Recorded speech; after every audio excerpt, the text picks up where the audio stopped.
Go tshwerwe babelaela ba 827 mo kotareng ya bobedi ya ngwaga wa matlole wa 2022-2023. Balatofadiwa ba 217 ba bone molato ka melato ya bobodu le bosenyi jo bo rulagantsweng.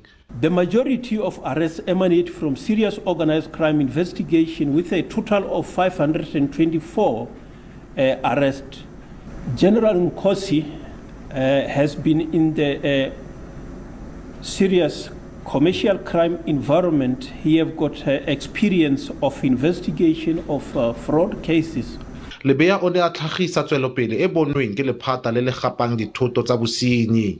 30 preservation matters to the value of 70.3 million, 8 confiscation orders to the value of 9.2 million. Lephata la Hawks le amogetse gore bobodu bo tshosetsa tswelopele ya naga mme ba re ba tlile go tswelela go thapa babatlisisi ba maitemogelo go samagana le seno. Offense Stimo, SABC News, Pretoria.